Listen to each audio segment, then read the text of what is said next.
Magandang gabi mga kapatid. Ngayon po, ang gabi ito ay wala tayong problema sa power. Kagabi po ay meron pong 4 na oras yata ang brownout. Pagkabalik ng power, may konting signal task na wala. Kaya nasira rin po gawa ng brownout. Pero ngayon po, wala lang problema sa signal, hopefully. Tayo po makapagpapatuloy po sa ating pag-aaral po sa Facebook. Magandang gabi sa inyo lahat, mga kapatid, mga kaibigan, sa ating pong mga kakabsat, na ibang garabi, kada kayo amin kakabsat, dyan po sa ating mga igsoon.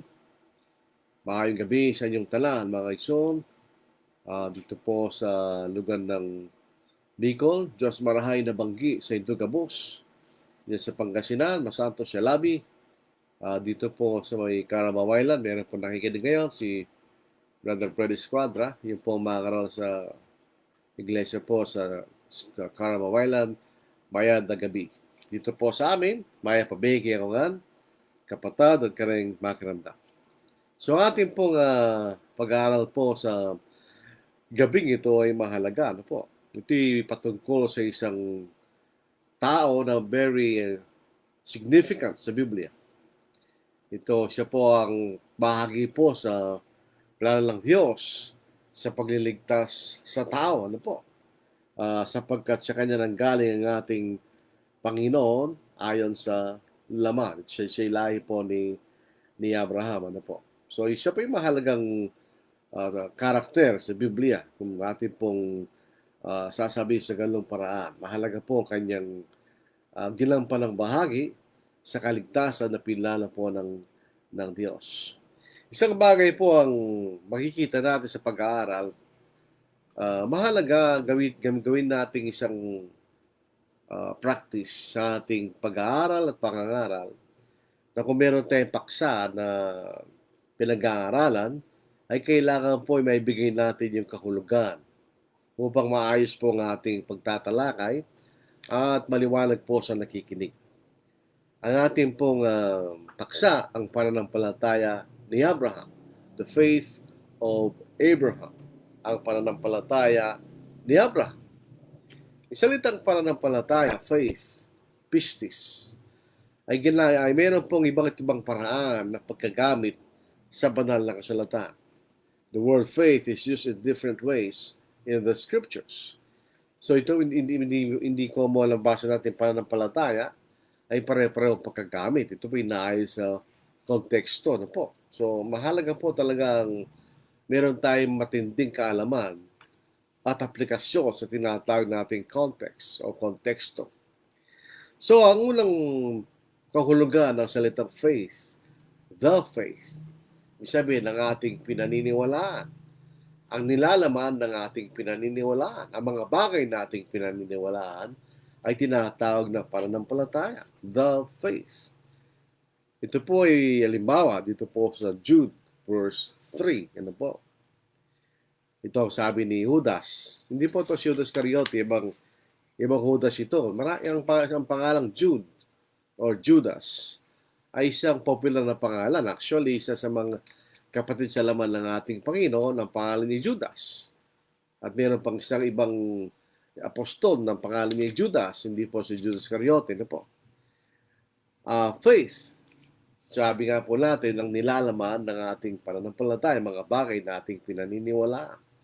Dito po sa Jude verse 3, ito ang sabi ni Jude, mga minamahal, samantalang ako'y lubusan nagsisikap na sumulat sa inyo tungkol sa ating isang kaligtasan, natagpuan ko kailangan sumulat upang himukin kayo na ipaglaban ng pananampalataya na minsan ang ibinigay sa mga banal. Kung papalitan po lang sa salitang pananampalataya, ang ating pinaniniwalaan, maliwanag po. Tingnan nyo.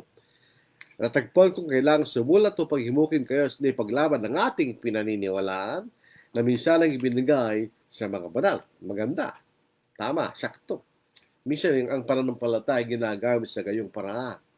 Ang ating pinaniniwalaan, ang mga bagay na ating pinaniniwalaan. Dito po sa Ephesians chapter 4 verse 5, isang Panginoon, isang pananampalataya, isang bautismo, isang Panginoon, isang pinaniniwalaan. Sabihin, isa lang ating pinaniniwalaan, isang bautismo. So, kuminsan, ang salitang faith ay tumutukoy sa ating pinaniniwalaan. Ito po ay nanggaling sa Diyos. Ito ay pinag sa ating Espiritu Santo. At yung mga taong ginamit ng Diyos na inudyukan ng Espiritu Santo, na sila unang nagpakayag ng katotohanan na ito'y sinulat. So ito pong banal na sulatan, without faith, yun ang ating pinaniniwalaan. Pero kuminsan lang salitang faith ay ginagamit doon sa kahulugan ng ating, parang ito ang ating personal faith. Ibig sabihin, ito ang ating response doon sa ating pinaniniwalaan. Ano ba ang ating ginawa sa ating pinaniniwalaan? Yun ang tinatawag nating personal faith. Kung tayo po'y naniwala sa ipinahayag sa atin ng Diyos, na yun ang ating dapat paniwalaan, yan ang tinatawag nating personal faith. So, sabihin, ito ang yung pagsagot doon sa mga bagay na ipinahayag sa atin ng Diyos sa pamamagitan ng banal na mga kasulatan. Yun ang tinatawag ng personal faith. Ito'y nanggagaling sa pakikinig sa salita ng ating Panginoon. Dito po sa Romans chapter 10 verse 17. Ano po? Kaya nga, ang pananampalataya ay nanggagaling sa pagkikinig at ang pagkikinig ay sa pamamagitan ng salita ni Kristo. Bakit tayo sumampalataya? Nang napakinggan natin ang salita ng ating Panginoon, tayo naniwala. Yun ang ibig sabihin ng personal faith, ang ating personal na paniniwala sa mga bagay na ipinagsatin ng Panginoon. Pangatlo, o sa meron pang isang talata, sa Romans chapter 4 verse 3.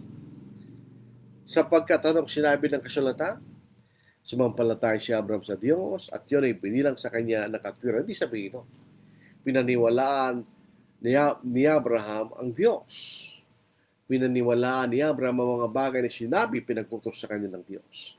At yun ay binilang sa kanya na katwiran. So, yun ang ibig sabihin ng personal faith. Kuminsan, kung tama po ang ating response, kung ano ang ipinahayag sa atin ng Diyos, yan ang ating pinaniniwalaan.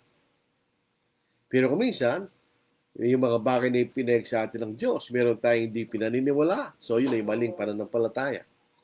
Hindi magliligtas po sa atin yun. Ang magliligtas sa atin kung ating pinaniniwalaan ay yung lahat na ipinahayag sa atin ng Panginoon. At ang pangatlo, na ginagamit pong salitang pananampalataya, faith, yung pong sistema ng pagliligtas, a system of salvation. Maalala po natin ng ating pag-aaral sa aklat ng Roma, lalo po sa Romans chapter 4, meron dalawang paraan na kayo magiging matuwid sa Diyos.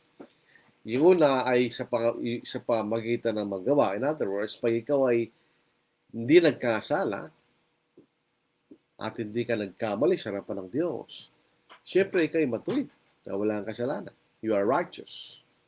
Pero hindi yun biyaya ng Diyos. Yun ay bagay na yung karapatan. You earned your salvation because you did not sin. Hindi ka nagkasala. Hindi mo kailangan ng pagliligtas ng Diyos. Dahil hindi ka kailangan ligtas sapagkat ikay matuwid.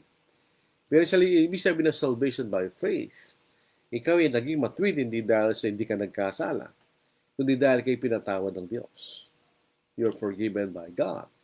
Ika'y sumunod sa mga bagay na kanyang ipinag-uutos. So Romans chapter 5 verse 1. Kaya't yabang tayo nakaganap sa pamamagitan ng pananampalataya, mayroon tayong kapayapaan sa Diyos sa pamamagitan ng ating Panginoong Jesucristo. Paano tayo nakaganap? Sapagkat tayo pinatawad ng Diyos. Kaya walang pwedeng magmalaki sa harapan ng Diyos. Dahil hindi tayo naging matuwid sa ating sariling paraan, kundi sa pamamagitan lamang ng awa ng Diyos. So yun lang minsan na ginagamit ang salitang pananampalataya sa gayong paraan. Sabi ng mga sa Batangas, sa gayong paraan. Pero dito po sa ating pag-aaral, ang tinutukoy nating pananampalataya ay pangalawa. The personal faith of Abraham. Ano ba ang response ni Abraham sa mga bagay na ipinahayag sa kanya ng Diyos? Yan ang gusto nating pag-aralan. Isang bagay na malinaw lalo po sa kalat ng mga Romano, na si Abraham ay sinabing ama ng lahat ng mga sumasampalataya. Is the father of all believers. Yun na po sa Romans chapter 4, yun na po sa talatay 11. Tinanggap niyang tanda ng pagtutuli na isang tatak ng pagiging matwid sa pamagitan ng pananampalataya na sa kanya na siya'y di patuloy. Ang argument ng mga Jewish Judaizers, pinagmamalaki po nila si Abraham, na si Abraham po ay nagpatuli, kaya sila nagpatuli. So, ibig sabihin, dahil si Abraham magpatuli, siya po ay katulad nila ay naligtas sa pamamagitan ng kautusan. Pero sabi po ni Pablo, hindi kayo. Nang siya nagpatuloy, ito'y tanda na siya matuwid na. So, hindi siya naging matuwid nung siya hindi patuloy. Yun po sinasabi rito. Tinanggap niya ang tanda ng pagtutuli na isang tatak ng pagiging matuwid sa pamamagitan ng pananampalataya na nasa kanya nang siya hindi patuloy.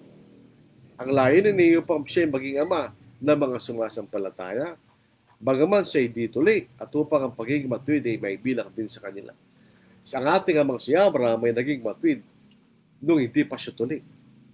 Kaya hindi pwedeng pagpalaki ang mga Hudyo sapagkat si Abraham ay tuloy katulad nila siya naligtas sa pamamagitan ng kautusan. So, ang ating amang si Abraham ay sinasabing siya ama ng lahat ng sumasampalataya. Is the father of all believers. Kaya po sinabi ng Panginoon sa kanya na ang kanyang mga binhi ay magiging katulad ng buhangin sa dagat at katulad ng bituin sa langit. Yun ang ibig sabihin. Hindi lamang tumutukoy doon sa mga physical niya mga descendants, pero mas higit doon sa mga katulad niya na sumasampalataya. At ang kanyang magiging anak ay lahat ng mga sumasampalataya. Yun ang kanyang anak sa spiritual.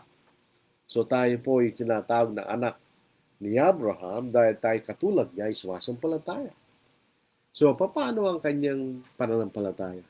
Bakit sa tinawag na ama ng lahat ng sumasampalataya?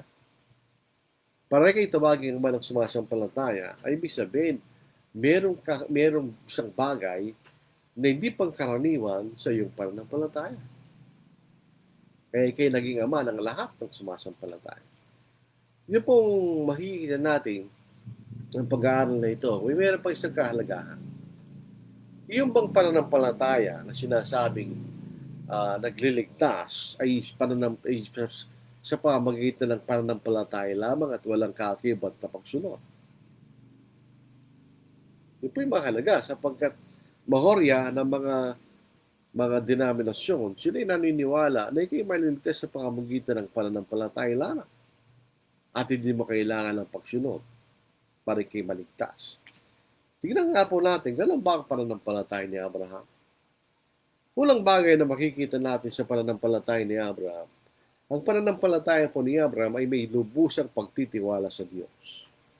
It's a faith that fully trusts in God. Ang pagtitiwala ni Abraham sa Diyos ay walang kapara. Talagang makikita mo na siya lubusang nagtitiwala sa Diyos. Wala siyang anumang pagdududa. Kapag kayo sinabi ng Diyos, walang pag-aalinlangang siya'y susunod. Siya'y lubusan nagtitiwala sa Diyos. Ito ang pananampalatayang isang aspekto ng pananampalataya ni Abraham. By the way, ayun po ang Tagalog po ng aspect ay hindi po aspeto. Sabi ko po nasirang si Tia Deli, yun po ay aspekto. Dahil yun po isang hiniram na salita galing sa English, aspect. So pag tinagalog natin, aspekto. Hindi natin alam ba't naging aspeto lang. Galit na galit siya, no? Yung nasirang announcer na yun, no po, si Tia Deli. Kasi siya po ay isang stricto sa larangan ng grama ng Tagalog. Dito po sa Genesis chapter 12, unang talata at mga sumusunod. Sinabi ng Panginoon kay Abraham, yung pangalan niya noon, Abraham, umalis ka sa iyong lupain, sa iyong mga kamag-anak, sa bahay ng iyong ama, at pumunta ka sa lupain ituturo ko sa iyo. Gagawin kitang isang malaking bansa, ikaw ay aking pagpapalain, gagawin kong dakila ang iyong pangalan, at ikaw ay magiging isang pagpapala. Pagpapalain ko ang magbibigay ng pagpapala sa iyo, at susupayin ko ang mga susumpa sa iyo, at sa pamamagitan mga lahat ng angkan sa lupa ay pagpapalain. Kaya tumalis si Abraham ayon sa sinabi sa kanya ng Diyos. At si Lot ay sumama sa kanya. Si Abraham ay may 75 taong gulang nung umalis sa harap. Pasinin po natin, siya po ay meron ng katandaan dahil hindi na mahaba ang buhay ng mga tao sa panahon ni Abraham. Kung di ko nagkakamali, siya namatay 120 years old. So hindi na sila ganun kahabang buhay nila. Isinama ni Abraham si Sarai na kanyang asawa at si Lot na anak ng kanyang kapatid. At ang lahat ng pag-aaring kailang natipon at ang mga taong kailang nakuha sa Haran at umalis sila upang pumunta sa lupain ng Kanaan at nakarating sila roon. Actually, ito po ang pangalawang pagtawag ng Diyos kay Abraham. Yung walang pagtawag niya sa lupain ng Ur of Chaldees. At siya'y pumunta sa Haran at siya'y muling tinawag ng Panginoon doon. So, siya'y malis. Nalangalinlangan, siya'y sumunod. Sabi ng Diyos, pumunta ka sa lupain ng Kanaan, siya'y pumunta sa lupain ng Kanaan. Alam niya ba kung ano ang pupuntahan niya? Meron ba siyang impormasyon kung anong klaseng lugar ang daratnan niya? Wala. Pasinin natin yung panahon na yon, wala pang internet, wala pang mga encyclopedia, ang source of information ay kakaunti.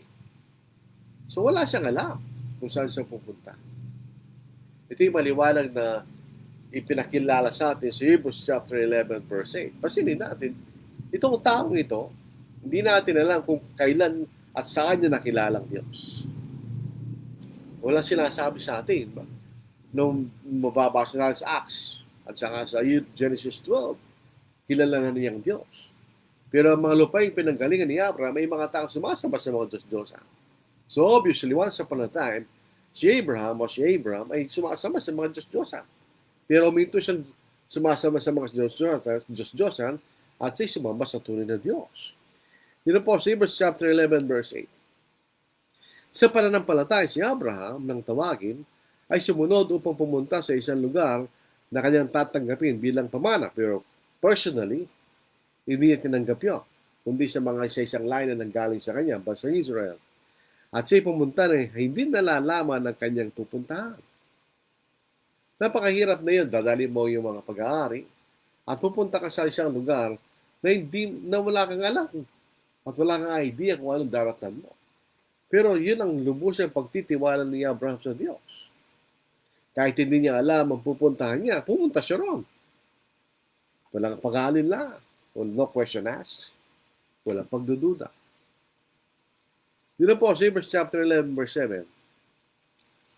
Ito yung panahon na sinubukan ng Diyos si Abraham. Yung po mga lumang translation, yung King James Version. Sa Genesis chapter 22, ang nakalagay, when God tempted Abraham. Yung po salitang tempted sa panahon ng 1611 ay hindi ibig sabihin na tuksohin, kundi subukin. To try. At yun po ang mga bagong salin. Ano po? Hindi na po ginamit salitang and God tempted Abraham. Halimbawa po, kaya po maganda yung ang gagamitin natin mga Biblia, mga revision dahil pinalitan nila po yung mga obsolete na mga salita sa mga lumang salin. So Genesis chapter 22 verse 1. Now it came to pass after these things that God tested Abraham and said to him, Abraham, and he said, Here I am. Nakalagay, when God tested Abraham. So dito po sa Hebrews 11 verse 17 hanggang 19.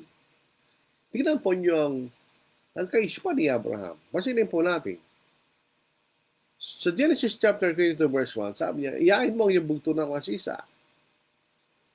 Pero yung previous to that, sa chapter 21, so isang kapitulo lang pagitan sa verse 12, sinabi na binigyan ang pangako na kay Isaac. Sabi ng Diyos kay Abraham, kay Isaac tatawagin ng iyong binhi. Hindi kay Ishmael, kundi kay Isaac. Pagkatapos sa 22 verse 1, inutusan ng Diyos si Abraham na yain si Isaac. Hindi ba na parang magkalaban yung kaisipan na yun? Sa pamamagitan ni Isaac, tatawagin ng iyong binhi. So, in other words, sa lahi ni Isaac. Hindi siya lahi ni Ishmael. Pero napapatay ng Diyos si Isaac. Paano matutupad yung pangako na yun? Dito natin makikita Si Abraham ay walang pagdududa sa Diyos. Sa pamagitan ng pananampalataya at subukin si Abraham o si Abraham ay kanyang hiniandok si Isaac.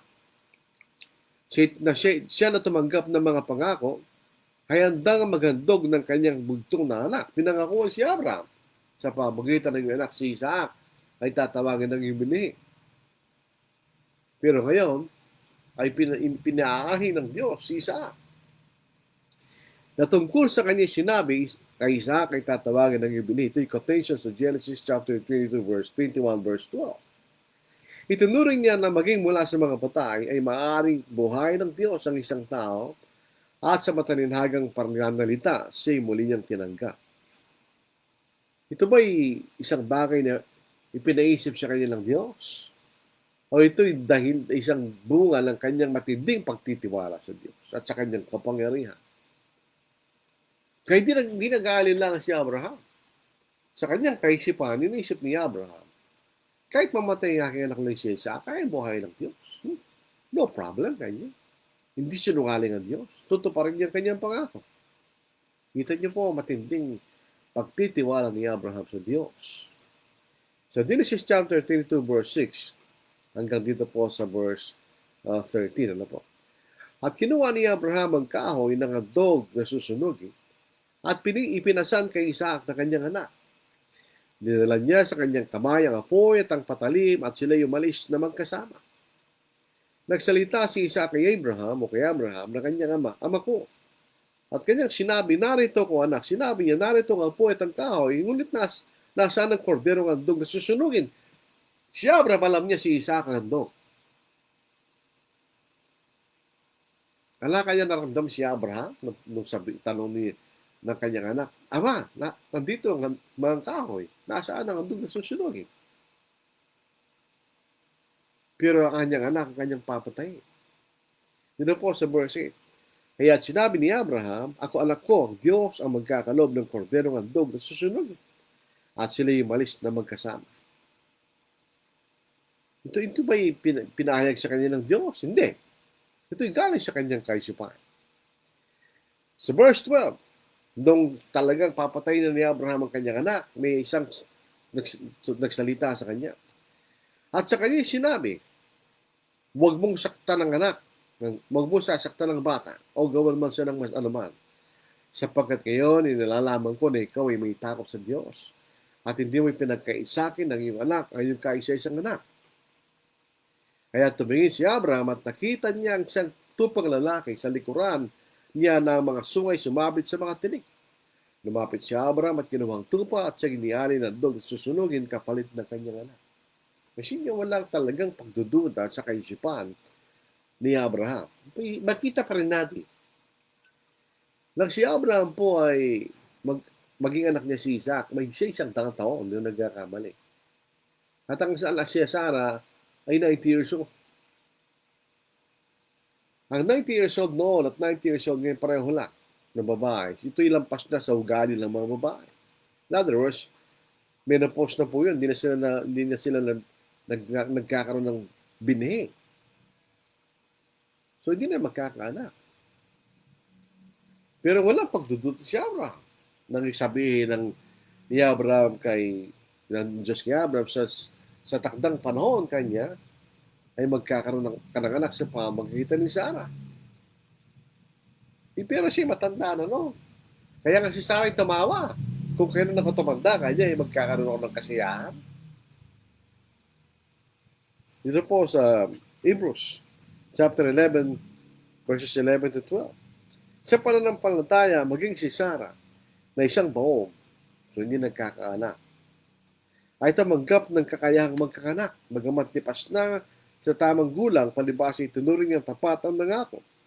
Kaya't mula naman sa isang lalaki na parang patay na. In other words, ganun na rin siya, ang edad niya. Ito po ay isang sitwasyon ng mga lalaki pa sa ganung edad. Ay sinilang ang mga inapo na kasindam ng bituin sa langit at gaya ng di mabilang ng mga buhangin sa tabi ng daan. Sila ba'y nagsiping? Sila nagsiping. Pagkat yun ang paraan ng pagkakaroon ng anak. Pero ito ba sa pamagitan ng laman? Hindi. Dahil hindi na pwede kung sa laman lang. Ito po isang himala. It's a miracle. It was a miracle. Pero siya na nagtiwala sa Diyos. Yun ang lubusang makikita natin sa pananampalataya ni Abraham. Si Abraham, hindi niya nakuha yung kanyang manang lupain. Hindi siya after doon. After siya sa langit. Ito'y pinangako ng Diyos. At siya lubusang nagtitiwala sa pangako niyo. Hebrews chapter 11 verse 10, sapagkat siya umasa sa lungsod na may kinasasaligan, na nagplano at nagtayo ay ang Diyos. Nagtiwala sa doong pangako na yun. Kaya siya sumunod sa Diyos, sapagkat dadalhin siya sa bayan ng Diyos. Yan ang langit. So, ang makikita natin dito, ang pananampalataya ni Abraham may lubos, complete trust in God. Walang halong pagdududa. Hindi sa naghihinayang sumunod sa Diyos. Pangalawa, ang pananampalataya po ni Abraham ay isang sacrificial love. Sa salitang Grego, agape. In other words, he is willing to suffer for God. Alala po natin yung utos ni Pablo sa mga mangarap kanya. You endure hardships. Sa ibang mga mangaral, hindi nila kaya. Kahit i-compromise pa din ang kaligtasan nila. Basta wag lang silang makaranas ng gayon. Sabi nga ng mga Batanggenyo. Pero hindi si Abraham. He is willing to suffer loss for his God. Balik po tayo kay Isaac. Dalawa po naging anak ng una ni Abraham. Yung una, dahil nga po nakarinig nila na sa pamagitan ng bini ni Abraham ay darating ang bini na pinangakuan. Pero dahil din nagkakaanak si Abraham, minungkain ni Sarai, na sa pamagitan ni Hagar na kanyang alila ay magkaroon ng anak si Abraham. Pero hindi nangyari yan dahil nung nagkaroon ng anak si Isaac, pinalayas ng Diyos si Hagar at si Ishmael na hindi maaaring sila magmana kasama ng anak na pinangakuha. So sila ipinalayas. So nag-iisa na lang anak niya. Ang tanging anak niya si Isaac. Dahil wala na si Ishmael at siyang kanyang ina, pinalayas siya ng Diyos. So Genesis chapter 22 verse 1 to 3. Pagkatapos ng mga bagay na ito, sinubok ng Diyos si Abraham at sinabi sa kanya, Abraham, at sinabi niya, narito ako. Kanyang sinabi, kunin mo ngayon ang iyong anak, ang iyong kaisa-isang anak na si Isaac. Yun po ay isang pangungusap na emphasized, empathic. Pag sinabing, tingnan nyo kunin mo ngayon ang iyong anak, dapat tuminto na doon. Sabi niya, ang iyong kaisa-isang anak na si Isaac. So, in-emphasize ng Diyos, binigyan din ng Diyos na ang anak ni Abraham ay kaisa-isa. Tapos, tingnan nyo yung, kumbaga po ito sa pelikula, ito isang senaryo na para bagang matindi. Tingnan nyo. Na yung minamahal, alam po ba niyo yung kasabihang adding insult to the injury? Ang yung kaisa-isang anak na minamahal. At pumunta ka sa lupay ng Moriah, ihali mo siya bilang handog na susunugin sa isa sa mga bundok na aking sasabihin sa iyo. Kung ikaw si Abraham, sinabi pa ng Diyos sa iyo, ang iyong kaisa-isang anak na iyong minamahal, tapos sasabihin niya na siya iyong iyahin. Di ba yung tinatawag na adding insult to the insult? Maligtad ba yun? Adding insult to the injury. Parang mabagsik na pangungusap yun. Siya sa verse 3. Si Abraham ay maagang bumangon. Tingnan po ninyo, ito po ay isang talata. Ito po ay isang patama. Kuminsan sa ating mga Kristiyano na pag sa araw na linggo, hindi tayo nakakarating sa oras. Hindi tayo maagang gumigising. Yun po itanda na hindi ka willing sumamba. Dahil kung willing kang sumama, maaga kang magigising. At maaga kang maghahanda. Tignan niyo si Abraham. Si Abraham maagang bumangon at inihanda ang kanyang asno. Isinama niya ang dalawa sa kanyang mga batang tauhan at si Isaac na kanyang anak. Nagsibak siya ng kahoy, so siya mismo nagsibak ng kahoy, para saan doon nasusunugin at sinaganda at pumunta sa lugar na sinabi sa kanya ng Diyos. Ito rin po isang parallel sa ating pagsampa. Pag pumunta tayo sa pagsampa ng bahan, tayo po'y nakahandang sumamba. We are prepared to worship. Si Abraham may handang sumamba sapagkat yung pag-aalay ay isang pagsamba sa panahon nila. Sa verse 9, lundag tayo sa verse 9, verse 10. At sila'y dumating sa lugar na sinabi sa kanya ng Diyos. Nagtayo roon si Abraham ng isang dambana, inayos ang apoy at tinalian si Isaac na kanyang anak at tinilagay sa ibabaw ng kahoy na nasa ibabaw ng dambana. Ito po, itong pag binabasa natin ito at nakasulat, kailangan natin imagine kung anong sitwasyon doon. Anong palagay niyo ang nangyari kay Isaac? Sobrang nagpupumiglas siya. Nagtataka yung bata, bakit ako tinali? Bakit ang papatayin? At kung ikaw ang ama ni Isaac, anong pakiramdam mo? Hindi natin pwedeng sabihin na si Abraham may manhid at walang pakiramdam bilang isang ama. Meron. Siguro naglalaban ng damdamin niya sa oras na yun. Pero he was willing to sacrifice. Wala tayo makikita nagre-reklamong si Abraham sa Diyos eh. Wala sa sinabi, huwag na lang yan, do Diyos. Pagawa man sa akin ng lahat, huwag lang yan. Hindi ko kayang gawin yan. Wala tayong makirinig na gano'n. Ginagawa niya eh. Walang pag-aalilangang. Papatayin niya ang kanyang anak. Iniulat ni Abraham ang kanyang kamay at tinawakan ng patalimong patayin ng kanyang anak. It is his sacrificial love for God. Di ba? Kaya minsan, magsuasamba tayo, tumatagal ng konti yung pagsamba, nagre-reklamo tayo. Where's the sacrifice? Hindi tayo makatiis na konting panahon sa paglilingkod sa Diyos. Where is the sacrifice? Sa ating pagbibigay, ibibigay mo lang yung sobra-sobra mo lang sa yung ginitang. Where is the sacrifice? Dito makita natin ang sakripisyo ni Abraham malaki. Sapagkat iaalan niya ang kanyang bugtong na anak. He was willing to sacrifice. Sa Genesis chapter 12, verse 1, sinabi ng Panginoon kay Abraham, umalis ka sa iyong lupain, sa iyong mga kamag-anak, sa bahay ng ama, at muntak sa lupain tinunok sa iyo. He was willing to sacrifice. Iniwan niya siyempre kung sa lugar niya, mayroon siya mga pag-aari doon, mga real property, maaaring gano'n. Meron siya bahay, maaaring marami bahay siya doon. Iniwan niya yun. Pumunta sa lupain, hindi alam kung anong dadatan niya. He was willing to sacrifice. So, ang kanyang pananampalataya is a sacrificial form of faith. Ala siyang withhold sa Diyos. Kahit ang pinakamahalaga sa kanya. Hindi niya tinatanggi. Tingnan niyo ito, mga kapatid. It's a sacrificial faith. Willing to sacrifice. Pangatlo, it is a faith with willing obedience. Dalawang klase pagsunod. Isang pagsunod na napipilitan at isang pagsunod na willing. Willing obedience. Yung isa, reluctant obedience. Pero ito is a willing obedience. Ang kanyang pananampalataya ay may kaakibat na willing na pagsunod. Willing obedience.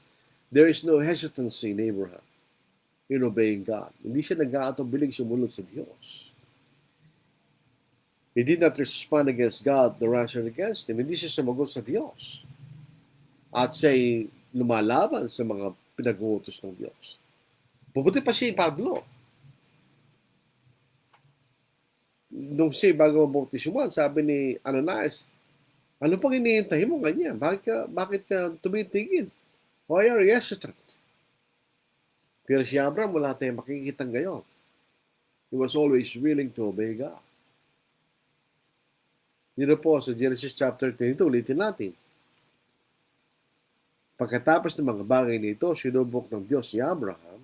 Ito kasi ang pinaka-climax ng buhay ni Abraham. Kaya nakilala siya bilang ama ng lahat ng sumasampalataya.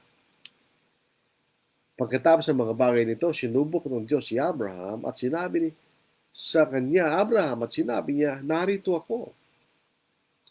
At kanyang sinabi, kunin mo ngayon ang iyong anak, ang iyong kaisa-isang anak na si Isaac, na iyong minamahal at pumunta sa lupay ng Moriah, ialay mo siya bilang handog na susunugin sa itaas na isa sa mga bundok na aking sasabihin sa iyo. Si Abraham ay maagang bumangon at tinayunda ang kanyang asno, isinama niya dalawa sa kanyang mga batang tauhan at si Isaac ang kanyang anak. Nagsibak siya ng kahoy para sa handog na susunugin at siya naganda at pumunta sa lugar na sinabi sa kanyang Diyos. Sa mismo ang nagganda sa mga bagay na kailangan. Si maagang gumising, shows willingness to obey God. However difficult the command, siya talagang willing na sumunod. Kahit napakahirap pa yung pinag-uutos. No hesitancy. It's a willing faith with willing obedience. Eh, dito makita natin kung sasabihin ng iba, we are saved by faith alone without obedience. Ito'y taliwas sa pananampalataya ni Abraham. Paano siya naging anak ni Abraham kung gayon? Samantalang si Abraham ay sumasampalataya at siya'y sumusunod. Willing obedience. Hindi po reluctant obedience. Yeah, saka baliktaran siya willing obedience. Siya handang sumunod sa Diyos. Kahit ano pa ang pinag-uutos ng Diyos. Wala tayong mababasa sa Biblia na kahit isang beses na si Abraham ay nagatubili na sumunod sa Diyos. Wala tayong mababasa. He was always willing to obey God. Was always willing to believe in God, to trust in God. Yun ang makikita natin kay Abraham. A willing faith with willing obedience. Ikaapat, it's a courageous faith. Alam po niyang tunay na pananampalataya ay di natatakot. Real faith does not fear. Bakit? Dahil ba matapang yung tao? Hindi. Because faith overcomes fear.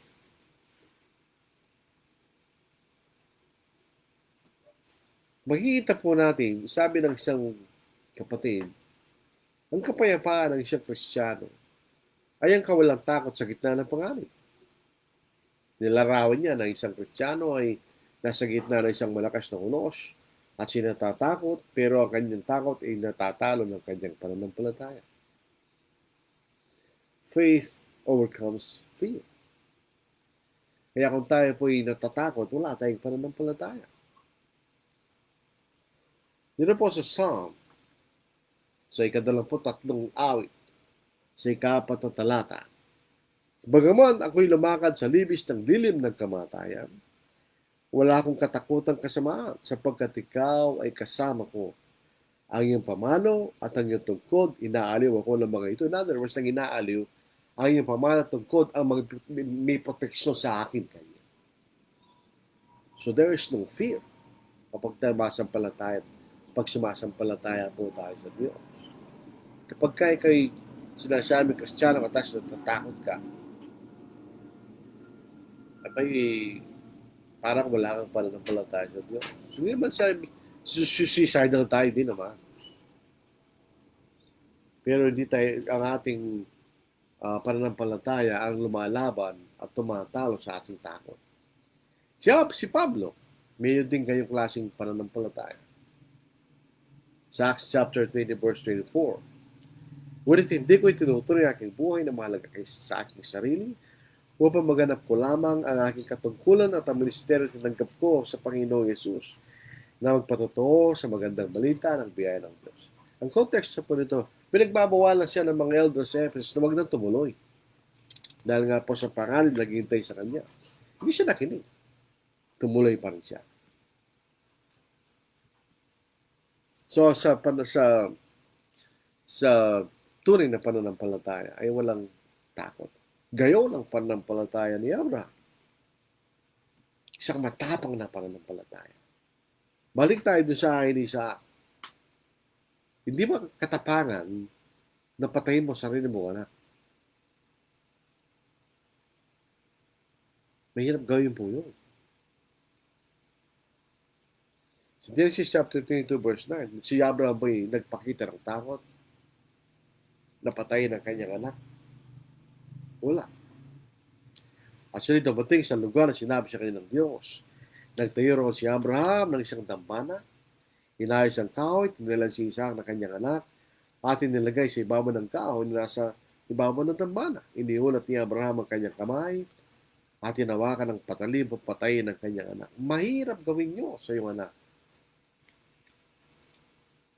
Hindi mo kayang patayin ang sarili mo, anak. Anak mo yun eh. Pwede mo patayin ibang tao kung kinakailangan. Self-defense. Pero hindi rin sariling anak. Bakit kaya gawin ni Abraham yun? Nagpapakita sa atin ang kanyang pananampalataya ay may katapangan. It's a courageous faith. Alam po niyo mga may karawagan sa kanilang pananampalataya, hindi maliligtas. Yung mga tao humigit na at nagko-compromise at hindi na malaban kung kinakailangan lumaban. Hindi yan naliligtas. Yun po sa Revelation chapter 21, verse 8. Anong unang nakalagay doon? Sa mga hindi maliligtas. Basahin po natin. But the cowardly, yun ang nauna eh. Unbelieving, abominable, murderers, sexually immoral, sorcerers, idolaters, and all liars shall have their part in the lake which burns with fire and brimstone, which is the second death. Yung may katakot ay walang pananampalataya. That's for sure. At ang pananampalataya po ni Abraham ay isang pananampalataya na nagpapakita ng pagmamahal sa Diyos ay gits kaysa anumang bagay sa lupa, kahit ng kanyang natatanging anak. So ito, nakakatiyak tayo na minamahal niya kanyang anak. Ang Diyos mismo nagsabi sa kanya. Iyain mo yung anak, yung bugtong na anak, na yung minamahal. So minamahal niya kanyang anak. Pero ang pagmamahal sa Diyos ay higit sa pagmamahal niya sa kanyang anak. So makikita natin, kahit ng pinakamahalagang bagay, hindi itinanggi ng Abraham sa Diyos. Kaya nga po sa Matthew chapter 10, ano po, ganyan din ang hinihingi sa atin ng Panginoon upang tayo maging karapat-dapat sa Kanya. Sa Matthew chapter 10, ano po, basahin natin, hanapin natin. Sabi rito, verse 37, He who loves father or mother more than me is not worthy of me. And he who loves son or daughter more than me is not worthy of me. And he who doesn't take his cross and follow me is not worthy of me. He who finds his life will lose it, and he who loses his life for my sake will find me. So, ibig sabihin, ganyan din ang hiningi ng Panginoon. Yung bang ama, ina, anak, yun yung mahalagang relasyon ng isang tao. Yung kinakailangan mahalin ng Panginoon higit sa mga yun. Ngayon ang pinakita sa atin ni Abraham.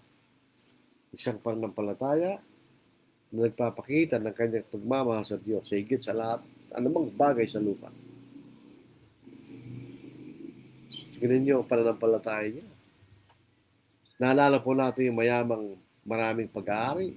Tinanong niya sa ating Panginoon, anong dapat yung gawin upang ako'y makapasok sa kaharian ng langit? Ang sabi ng Panginoon, sundin mo mga kautusan. Sinabi niya yung kautusan. Nagmalaki pa yung young ruler. Sabi niya, sinunod ko na po yan. Ay sabi ng Panginoon, kung gusto mo talaga may ganap, kanya, pagbili mo yung pag-aari at ibigay mo sa mga mahirap, nalungkot siya. Sapagkat mas minamahal ng kayamanan niya kaysa sa Panginoon. Hindi siya Abraham. At ulitin natin, ang pananampalataya ni Abraham ay isang matalimahing pananampalataya. It's an obedient faith. Siya'y sumusunod sa Diyos. Kaya nga makikita po natin yung mga nagsasabi na maliligtas sa pamamagitan ng pananampalataya lamang na walang kakibat na pagsunod is wrong. Ang iyong pananampalataya ay walang kwenta kung walang pagsunod. Sa James chapter 2, yan ang sinasabi rito. Yung salitang works dito ay pagsunod ang ibig sabihin. Ang pananampalataya walang pagsunod ay walang kabuluhan. Ganyan. Sa nasa James chapter 2. Yun sa verse 21. Ito yung patungkol pa rin sa pag-aahi ni Abraham sa kanyang anak na si Isaac. Was not Abraham our father justified by works or by obedience when he offered Isaac his son on the altar? Yung ba'y pautos ng Diyos? Yes. Yung ba'y inibente ni Abraham? Hindi. Ito yung utos ng Panginoon. Do you see that faith was working together with his works? And by works, faith was made perfect. Palitan mo ito ng obedience. Napakadaling unawain. Sabi niya, do you see that faith was working together with his obedience? And by obedience, faith was made perfect. And the scripture was fulfilled, which says, Abraham believed God, and it was accounted to him for righteousness, and he was called a friend of God. You see then that a man is justified by works and not by faith only. Pero yung ginawang ni Abraham na say na sumunod ay sinasabing siya ay sumampalataya. So ang pananampalataya may kaakibat na pagsunod. Tingnan po, dito lang po makikita isa sa makikita ng faith only, taliwas pa sa kailang paniniwala.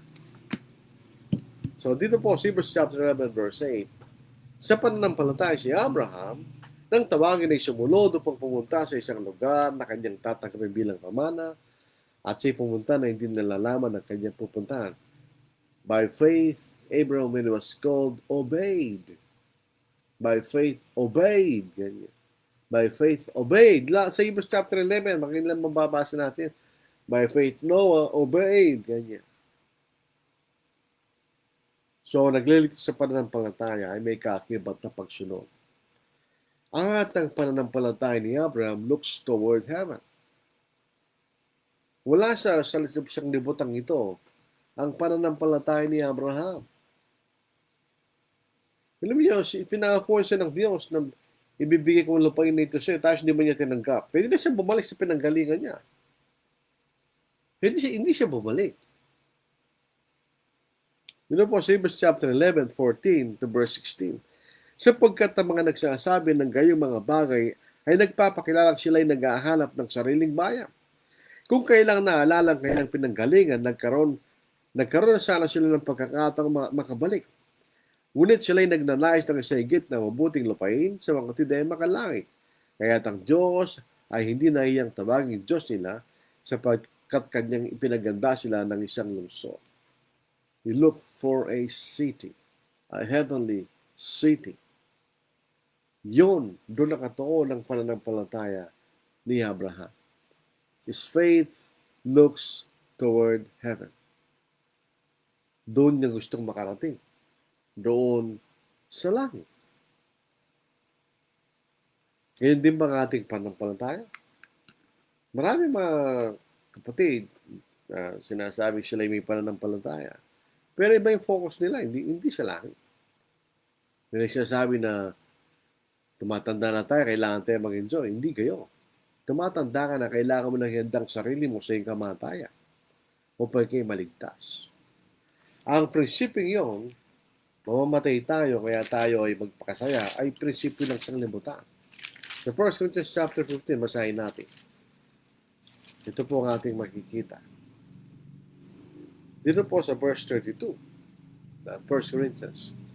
If in the manner of man I have fought with beasts at Ephesus, what advantage is it to me? If the dead do not rise, let us eat and drink, for tomorrow we die. Yun yung prinsipyo ng sanglibutan. Sabi nga na nag-post dyan sa Facebook, life is short, so we must enjoy it.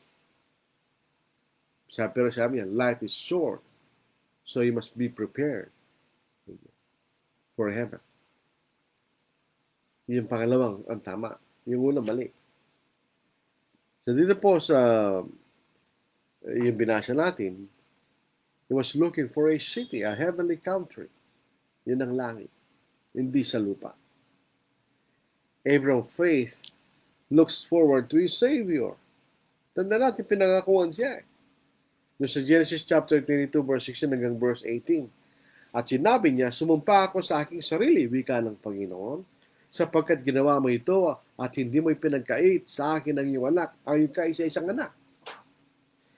Tunay na pagpapalain kita at pararamihin ko yung binhi na gaya ng mga bituin sa langit at mga buhangin sa baybayin ng dagat at makakamit ng iyong binhi ang pintuang bayan ng kanyang mga kaaway.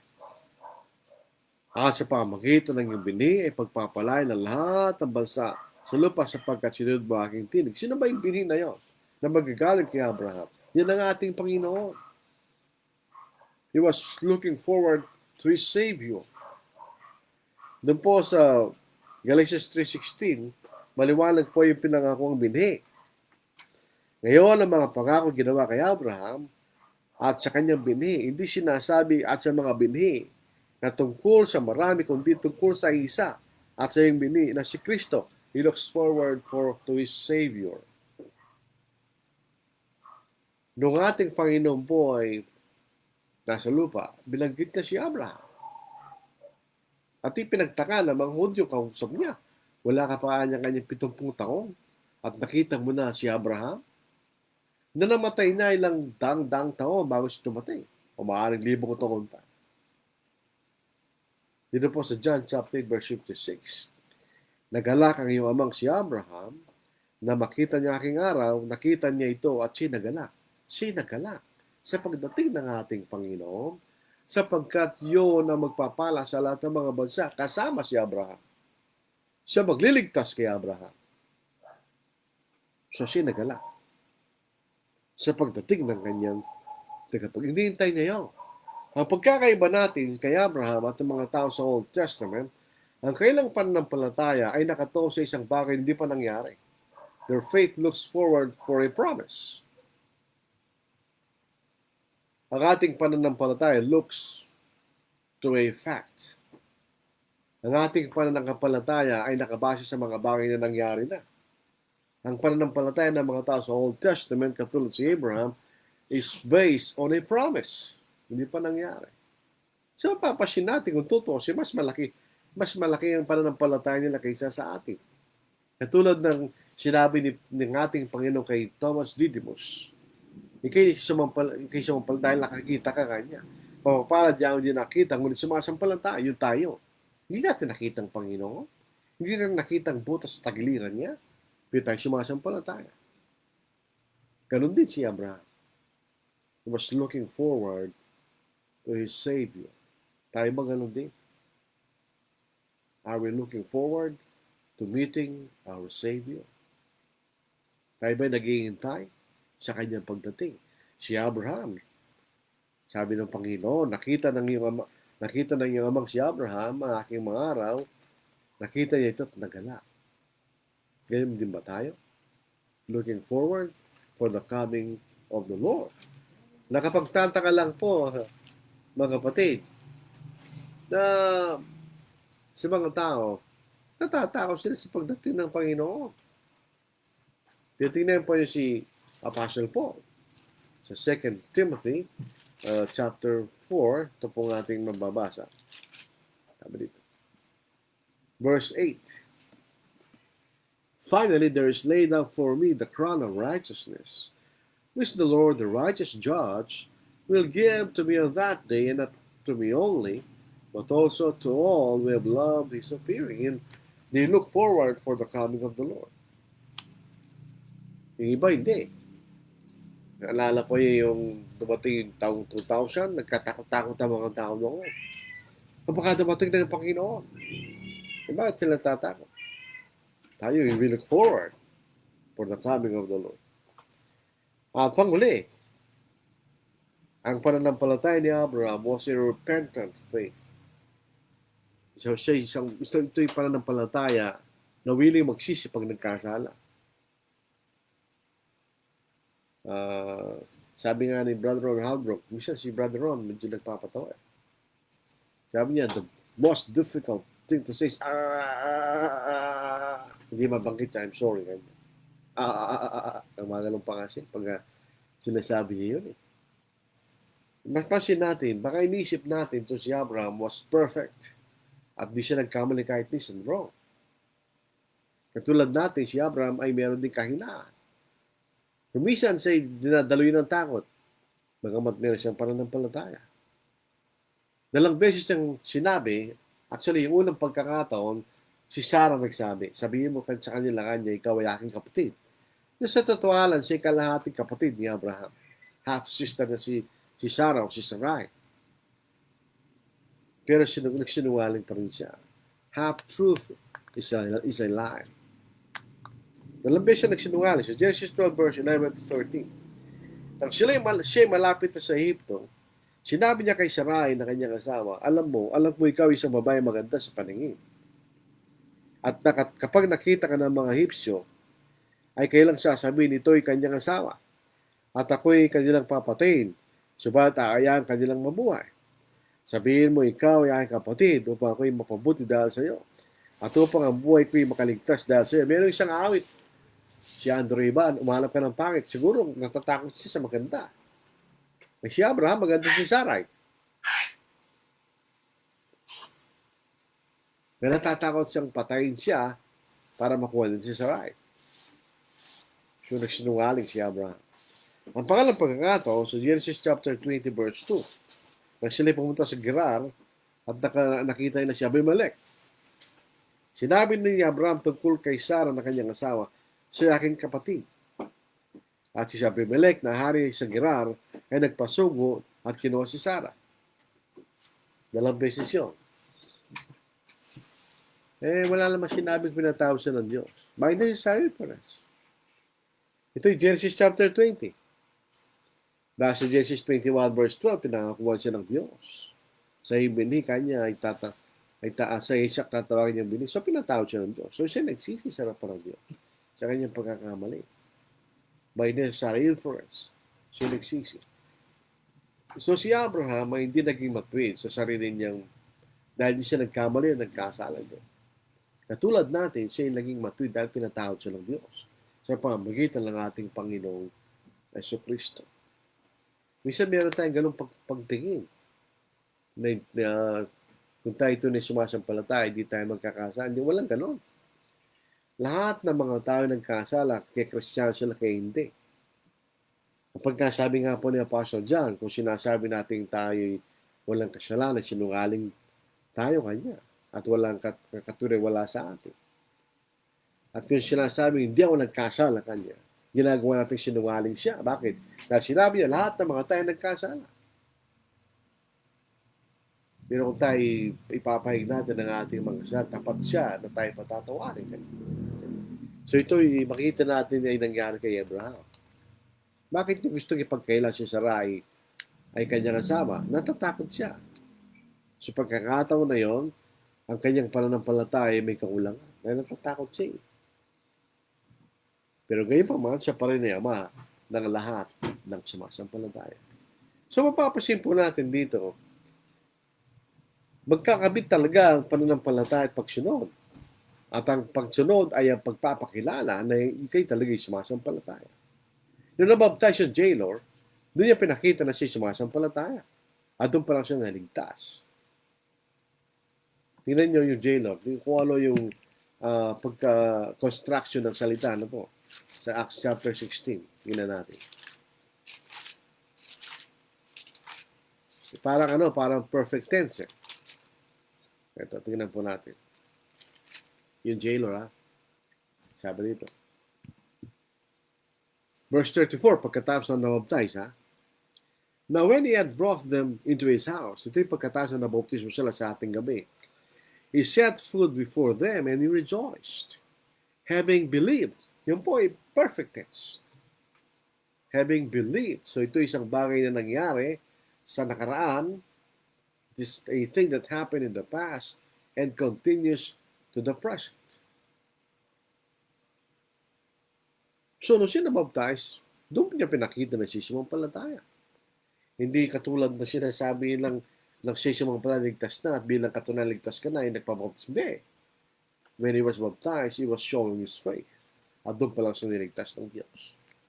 So ito po ang makikita nating pananampalataya ni Abraham. Kung tayo tunay na anak ni Abraham, ay nararapat maging katulad natin ng kanyang pananampalataya. Pag sumikapan natin, nakaabot doon.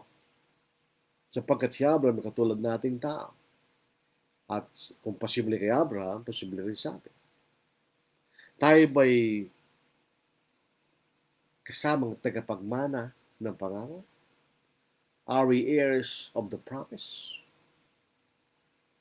Tayo ba'y tagapagmana ng pangako ng Diyos kay Abraham? Sa pamagitan ng iyong pagpapalayan lahat ng kansalupa? Kasama ba tayong tagapagmana sa pangako na yon? Mayroon ba tayong parehong pananampalataya katulad ni Abraham? Kung gayon, tunay na tayo mga binhi ni Abraham. Dito po sa Galatians 2:29.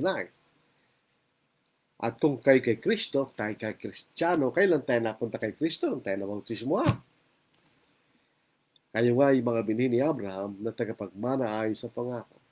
So yung mga pananampalataya nagsasabi ng bautismo ay walang walang kahulugan sa pananampalataya. Hindi yung katulad ng pananampalataya ni Abraham. Ang pananampalataya ni Abraham ay may kaakibat na pagsunod. At ang kanyang pananampalataya naging sakdal dahil sa kanyang pagsunod. Ang pananampalataya walang pagsunod ay bawag. Faith without works is dead. Do we have a dead faith? Or do we have faith like Abraham's? Meron ba tayong patay na pananampalataya?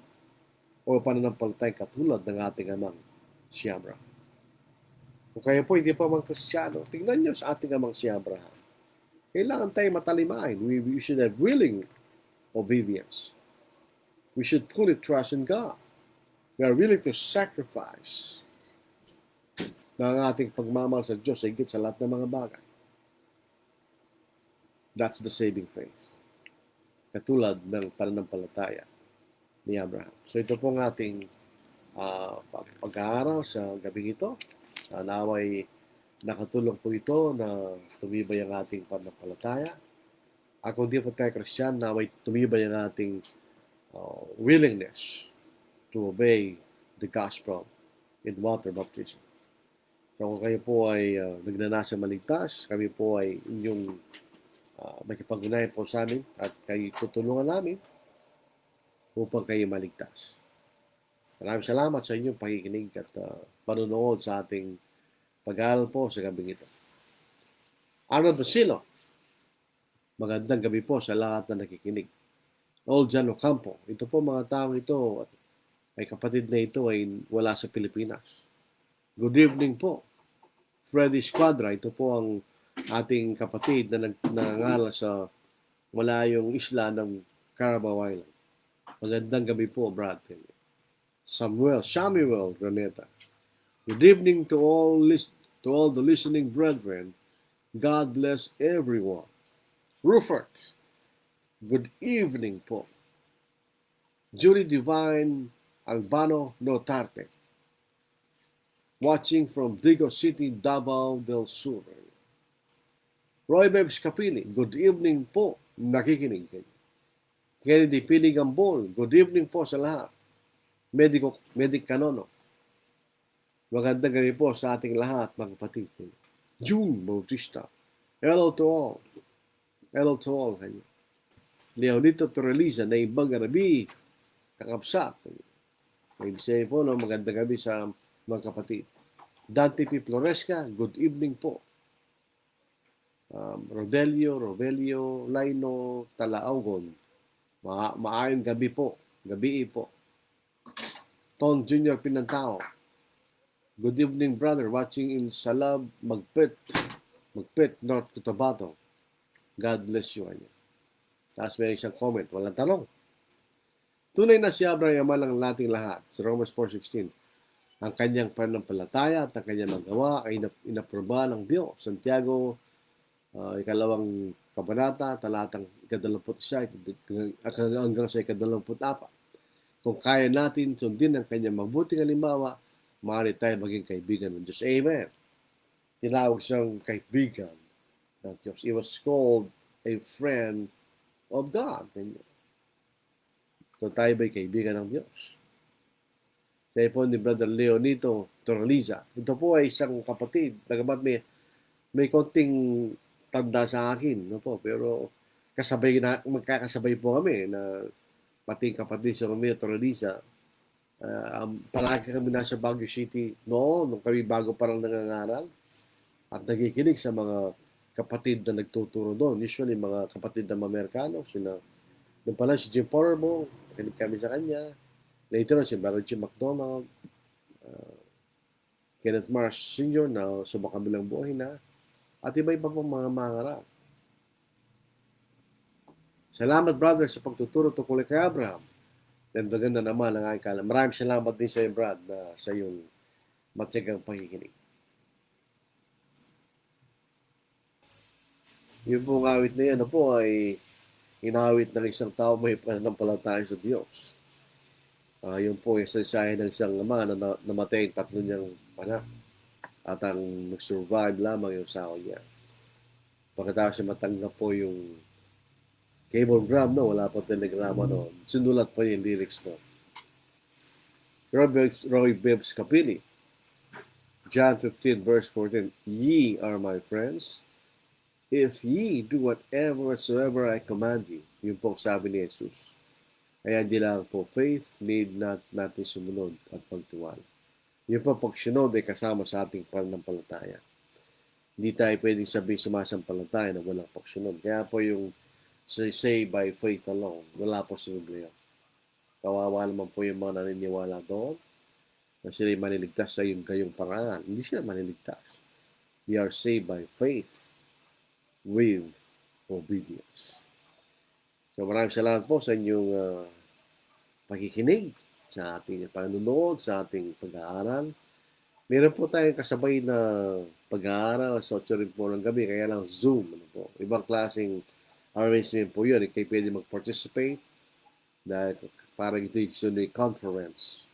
Lang tayo po hindi kayo. Tayo po ay isang ganito. Sa isa pwede rin po ito, pwede rin po yun. Whatever is effective, yun ang ating gagawin para sa kaharian ng Diyos. So tayo po ay magtatapos sa pamamagitan ng isang maikling panalangin. Amang banal, kayo po ay nagpapasalamat sa iyong salita na siyang nagbibigay buhay sa amin kung aming susundin, paniniwalaan. Na may kayo may katulad na naman si Abraham na tunay na sumampalataya sa inyo. Nawig kayahin namin ang kanyang pananampalataya at huwag kami magkaroon alinlangan sa inyong mga bagay na iyong pinuturo at pinag-uutos sa amin ng Diyos. Patawarin niyo po kami, Ama, sa iyong mga pagkakamali at naway bigyan niyo sa amin ang pangangailangan sa araw at karagdagan ng buhay namin sa bukas. Apirahin po sa inyong kalooban, hindi sa aming sariling kalooban. Sana piligtas niyo kami sa pandemyang ito at matuloy po ang lahat ng aming mga gustong gawin para sa inyong kaharian. At ang mga bagay ito aming hiningi at pinagpapasalamat sa pangalan ng Kristo. Amen. Maraming salamat po mga kapatid sa inyong walang sawang pagsama sa ating pag-aaral at pag-aaral ng salita ng Diyos. Mag-ingat po tayo mga kapatid. Stay safe.